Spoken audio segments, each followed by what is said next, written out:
Warrior Cats is a massive book series. It has 47 main books, 16 super editions, 21 novellas, and a few manga/graphic novel series as well. That's over 90 total books. Because of the number of books, people often struggle to find out where to start reading. Well, today I will go over how to read these books. Step 1, open the book. Video over, everyone go home. Now, I'm just kidding. There's a proper way to read the books without spoiling yourself, which I will go over in this video. Before I give the order of the arcs, I'd like to establish a color system.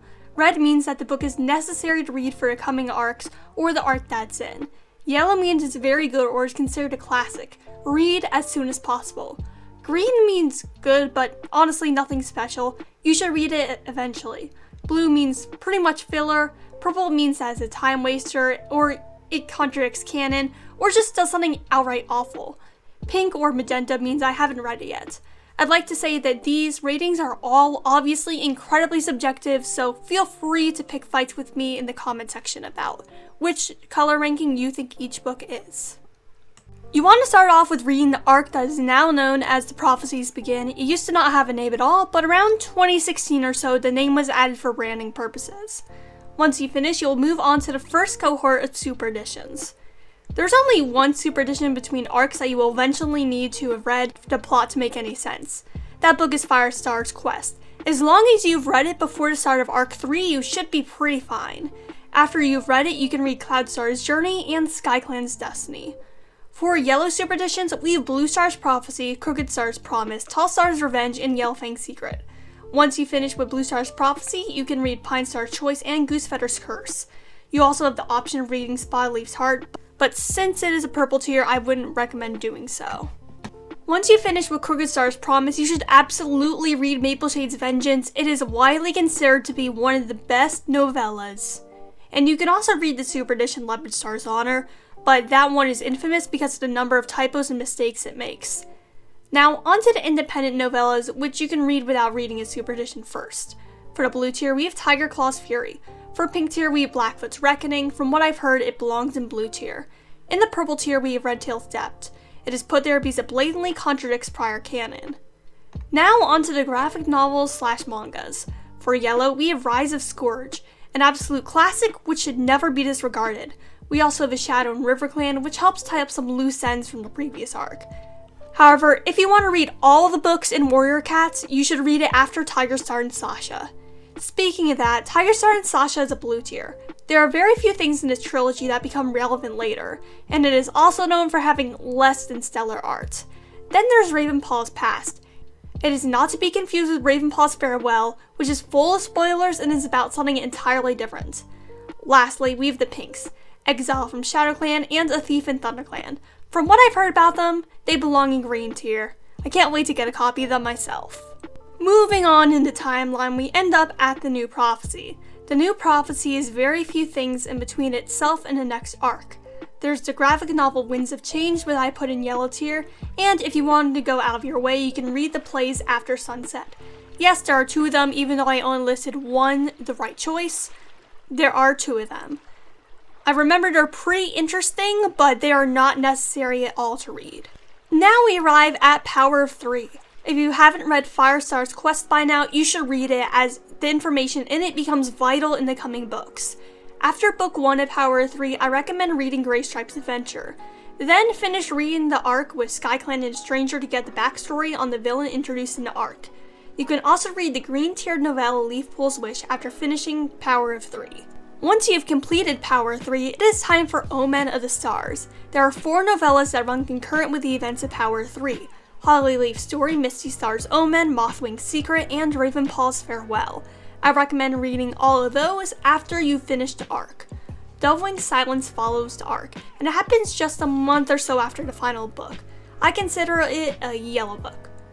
Following Dovewing's Silence on the timeline is Bramblestar Storm, which is a blue and is pretty skippable. All you need to know about it is that there's a storm and some cats died. Crowfeather's Trial occurs soon after.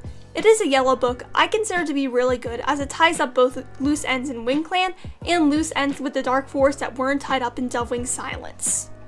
Next we have either the 5th arc or the 0th arc, depending on how you look at it. Dawn of the Clans. Dawn of the Clans takes a step back to the beginning of the clans and explains the events that happened right after Jayfeather time traveled. There are 2 super editions for this arc, Riverstar's Home and Mothflight's Vision.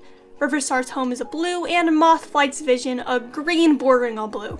It's a cyan, but I didn't feel like making another color for it. There are 2 novellas as well. In chronological order, there's Thunderstar's Echo, which is a blue, and Shadowstar's Life, which is a green. Now we are going to skip forward to A Vision of Shadows. Midway through this arc, after Darkest Night, you have to stop and read Tigerheart's Shadow. It's a decently good book, and it won't be incredibly boring, I promise. There are 2 novellas to run concurrent in the timeline to this book that you should read after.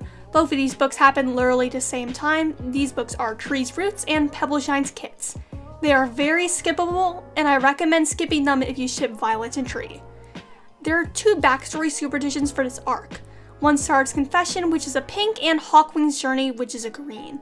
From what I've heard, One Star's Confession is either a blue or purple. There is 1 super edition recommended to understand parts of the next arc, Squirrelflight's Hope. While it isn't required, I highly recommend it. The book was released after the Broken Code started being released, and people were highly confused as to what happened between the arcs before this book was released because of 1, a major character death, and 2, it introduced a major new force. There is 1 in between novella, Tawny Pelt's Clan, which I consider to be pretty skippable. Now we arrive at the Broken Code. Greystripe's Vow runs concurrent to the plot. If you want, you can read it after Veil of Shadows. Spotfur's Rebellion and Daisy's Kin are 2 novellas that run concurrent, however I recommend reading them after you finish reading the arc. Finally, you've arrived at the final arc in Warrior Cats, A Starless Clan. Currently, there are no super editions or novellas that occur concurrent to or after this arc.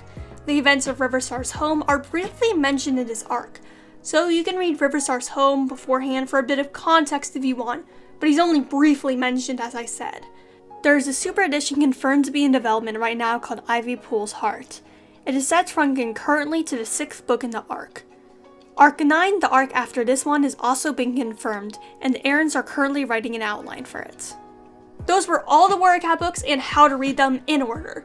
Comment if you haven't read Warrior Cats and you're going to use this chart to guide you, or if you've read it already and you think that more people need to get into the fandom. The charts will be posted in a separate link down below, so you can read them if you want, and so you won't have to pause the video to see whatever arc you want to read. If you like this video, feel free to subscribe. I make Wings of Fire and Warrior Cats videos pretty often, and your support would mean a lot to me. And to those who have already subscribed, thank you for your continued support. I wouldn't have gotten here without y'all. Peace, Rogan out.